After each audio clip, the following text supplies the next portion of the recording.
మోడీ గారి నాయకత్వం, నరేంద్ర మోడీ గారి నాయకత్వం. కమలం గుర్తుకే, కమలం గుర్తుకే.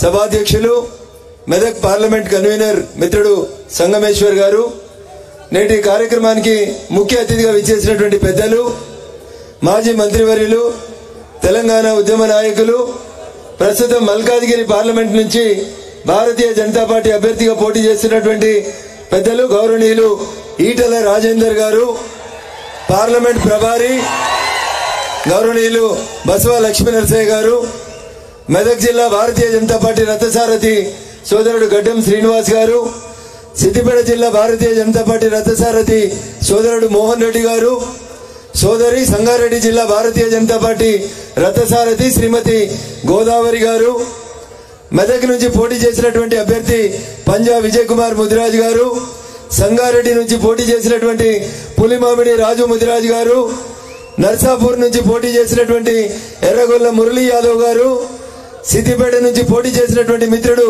దూది శ్రీకాంత్ రెడ్డి గారు, వేదిక మీద ఉన్నటువంటి భారతీయ జనతా పార్టీ సీనియర్ నాయకులు, రాష్ట్ర కార్యవర్గ సభ్యులు, ఈ రోజు పార్టీలో చేరడానికి ఇక్కడికి విచ్చేసినటువంటి గౌరవ పెద్దలు చెల్లా నరేందర్ గారు, రాజు యాదవ్ గారు, వారితో పాటు వేదిక మీద ఉన్నటువంటి ఇతర పెద్దలు, ముఖ్యంగా ఈ కార్యక్రమాన్ని 24 గంటల ముందు అందుకొని భారతీయ జనతా పార్టీ మెదక్ పార్లమెంట్ గెలుస్తుంది అని ప్రపంచానికి చాటి చెప్పాలనేటువంటి ఒక ఉద్దేశంతో 2112 మంది బూత్ అధ్యక్షుల్ని 24 గంటల సమయం కింద చెప్పి మెదక్ చిల్డ్రన్స్ పార్క్ లో మనం సమావేశం పెట్టుకుంటామంటే ఇక్కడికి తరలి వచ్చినటువంటి మెదక్ పార్లమెంట్ నియోజకవర్గ పరిధిలో ఉన్నటువంటి బూత్ కమిటీ అధ్యక్ష కార్యదర్శులందరికీ, ప్రింట్ ఎలక్ట్రానిక్ మీడియా మిత్రులందరికీ పేరు పేరున శిరస్సు వంచి నమస్సుమాంజలి తెలియజేస్తా ఉన్నాను.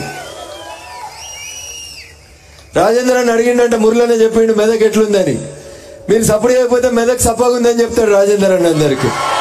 ఎట్లుంది మెదక్? ఎట్లుంది మెదక్? బరిగేసి కొట్లాడదామా? కొట్లాడదామా? సప్పుడు పోవాలనా మల్కాజ్గిరి దాకా? రాజేంద్ర అన్న చెప్పాలనా? గెలుస్తున్నామా మెదక్ అన్న? నీ మల్కాజ్గిరి కంటే నీ మల్కాజ్గిరిలో సగం ఓట్లుంటాయన్న మాకు, కానీ నీ మల్కాజ్గిరిలో నీకొచ్చే మెజారిటీ కంటే 2 ఓట్లు ఎక్కువ తెచ్చుకుంటుంది మా మెదక్ పార్లమెంట్. తెద్దామా? తెద్దామా? తెద్దామా? రేటాలు గట్టిగా చెప్పాలి. తెద్దామా? మల్కాజ్గిరి 38 లక్షలు, మన ఎన్ని 18 లక్షలు. వాళ్ళ దాంట్లో సగం ఉంటాం మనం, కానీ మెజారిటీ రాజేంద్ర కంటే 2 ఓట్లు ఎక్కువ తెచ్చుకోవాలి. తెచ్చుకోవాలా? తెచ్చుకోవాలా? పోటీ ఏ నియోజకవర్గంతో పెట్టుకోవాలి? మనం మల్కాజ్గిరితోనే పెట్టుకోవాలి.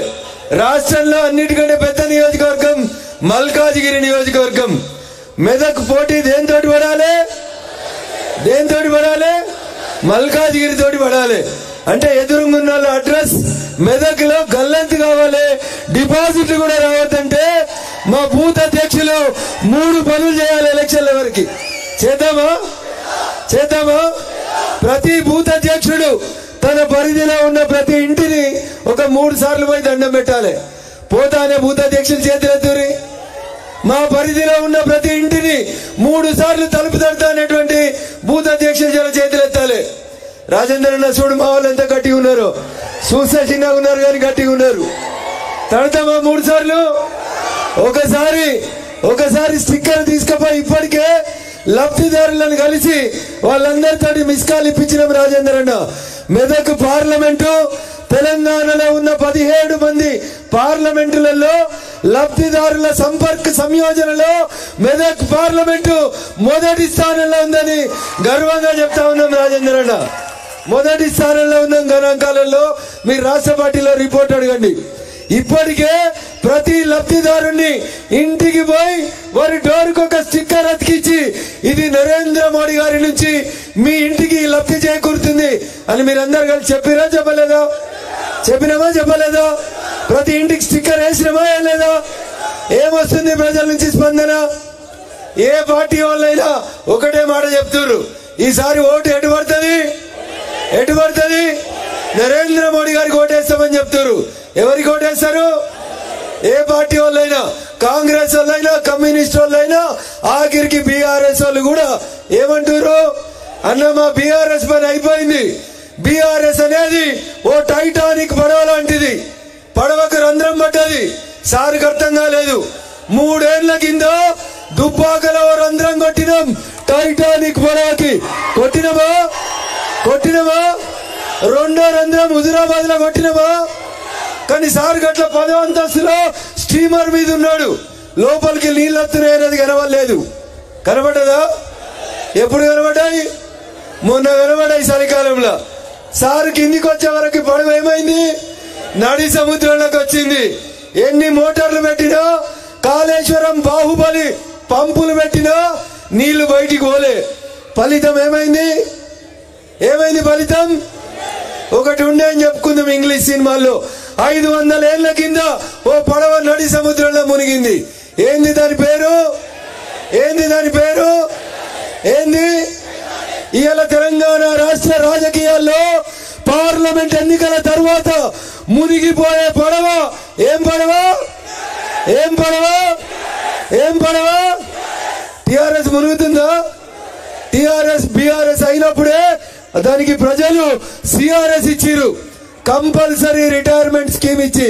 సారు చంద్రశేఖర్ రావు గారు నువ్వు పోయి ఫామ్ హౌస్ లో కూర్చో అని చెప్పిరా చెప్పలేదా? మెదక్లో ఓడిపోయిరా లేదా? రేపు మళ్ళీ మెదక్లో ఎవరు గెలుస్తారు? గెలవాలంటే ఏం చేయాలి? ప్రతి ఇంటికి పోయి దండం పెట్టాలి. అని ఆయన బీఆర్ఎస్ అయినా నేను పోను అనొద్దు అంటారా? అట్లా పోరా? బీఆర్ఎస్ సర్పంచ్లు కూడా మనకు చేస్తామని చెప్తున్నారు. ఎందుకంటే ఒక్కొక్క సర్పంచ్కి వాళ్ళు 5 సంవత్సరాల టెన్యూర్ పూర్తయ్యేసరికి రాష్ట్ర ప్రభుత్వం నుంచి 5 లక్షలు, 10 లక్షలు, 20 లక్షలు బిల్లులు రాక సర్పంచులు ఉపాధి హామీ కూలీలుగా మారిన ఒకే ఒక రాష్ట్రం బంగారు తెలంగాణ అని చెప్పే తెలంగాణ రాష్ట్రం తప్ప ఇంకొకటి కాదు. అందుకని టిఆర్ఎస్ సర్పంచులకు కూడా ఇందాకున్నది. కానీ ఇలా బీఆర్ఎస్ పార్టీ మెదక్ నుంచి ఎవరు పోటీ చేస్తారో మీకు అందరికీ తెలుసు. తెలంగాణ ఉద్యమం పుట్టిన గడ్డ మెదక్ జిల్లా. జై తెలంగాణ అని గట్టిగా మాట్లాడిన గడ్డ సిద్దిపేట గడ్డ. కానీ మెదక్ పార్లమెంట్కి వెళ్ళి టిఆర్ఎస్ పార్టీకి వెళ్ళి పోటీ చేసేందుకు ఒక్కడంటే ఒక్కడు జై తెలంగాణ అన్నాడు. దొరికిండా? పక్క జిల్లాకి వెళ్ళి తెచ్చుకోలేదా? 610 జీవో అమలు కావాలా వద్దా? కావాలంటే అల్లుడు హరీష్ కి మెదక్ ఏం సంబంధం అని అడగాలా వద్దా?